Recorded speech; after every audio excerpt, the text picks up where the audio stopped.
Trí, dó, héan, náid, bew. Tí raibh seo bhríon go léamh na nuachta as America. Tá sé dí luain an síú láidíag ní na saona.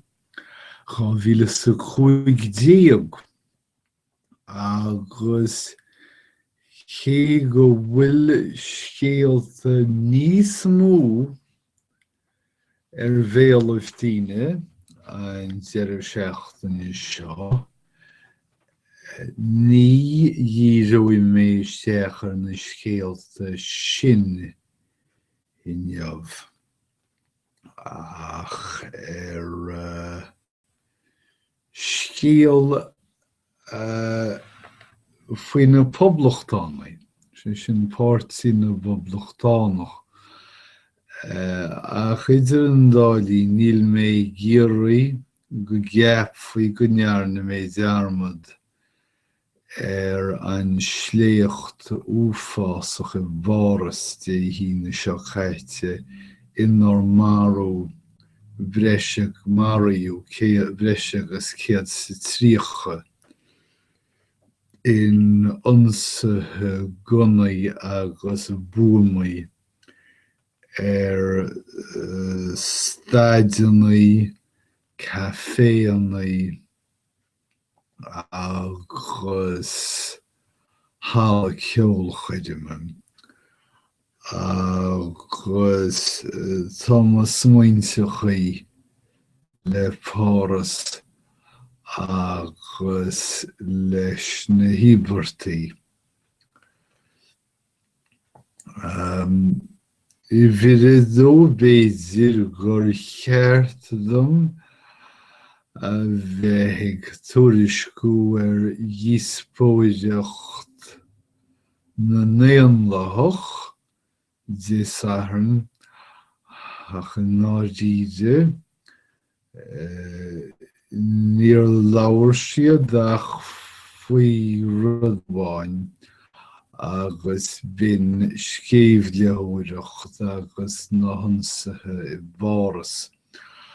Agus dá réir sin níl mór an de rá ach bhain gur cosúil gur banú tristle as Hillary Clinton dtíobh super PACs agus muoinú feachtais. Ach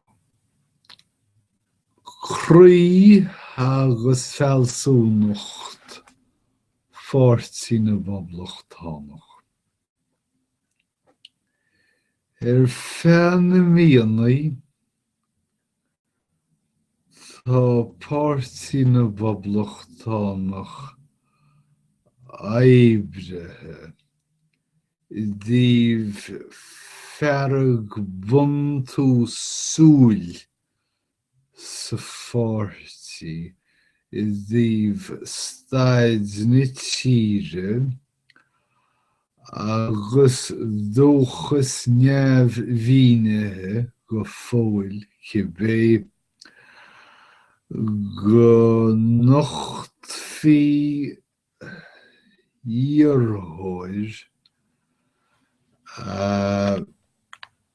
Haringeoch isteach leis tríomhse nua anúchan pobl. Ach in áit sin séir dis ábhar don na díospóideachtaí ná gur léir ná nach bhfuil an duine sin haimsithe. Tá aistriú siúl faoi láthir, aistriú tobann idir na gealtamis éiginnte do léir a rinne ní hiorthóirí go dtí seo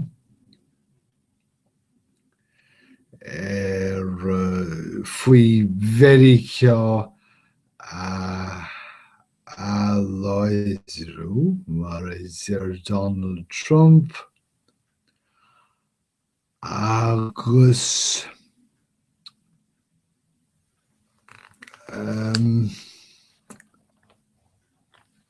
chuid nua srá nua den achtas atá múnlathe ag scailteanna sáice policy an páirtí. Atá ag deilt na bPoblachtánach i dtaobh céard ba cheart a dhéanamh chun fadhbanna na tíre a réiteach. Seminar orúnta a bhí sa díospóideacht i Milwaukee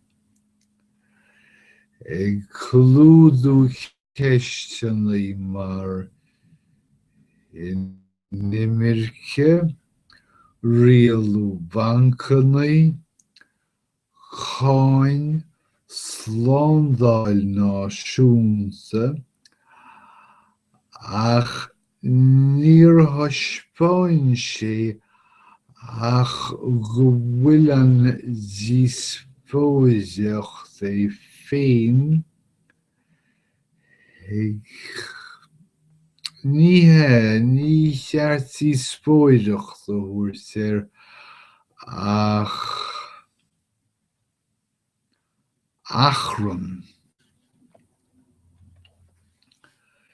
achrann imreasach faoi sainmhíniú an choimeádaí sa látá neamháin. Agus séir de támuid ag fáil sna díospóideachtaí ná réamhbhabhrac chóiríonn nó b'fhéidir gur bheith rá imchrá an chatha do ainmniúcháin na bPoblachtánach. Tá na Poblachtánnaí ag argóint ag fóram díospóideachta agus i leathannaí na neirisí policy agus sna nuachtáin le fada ach tá bheocht faoi na díospóideachtaí anois.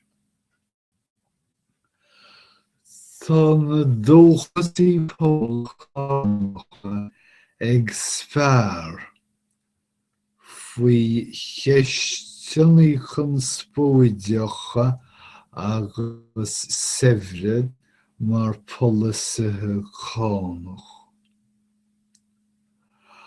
Agus cheart seasamh le Croí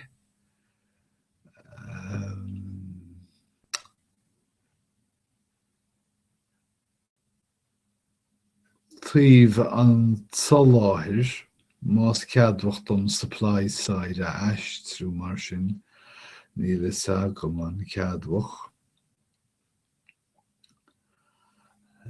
nó cheart boga fiú go cúthaileach i dtreo polasithe thiúrachtachaíochta dóibh siúd thuarastal íosta nó b'fhéidir nár cheartm íosta rá ach thuras íseal. Tá níos mó a dialta na rá a chuid siar an dálín fágtha mé mar atá sa mo róthain déanta agam sílim se go muidir ráisig na scéalta móra a mar a choríist. Idir an dálín ghaimlá maithreamh go léir as nó dheirsi. Go nóidí sibh.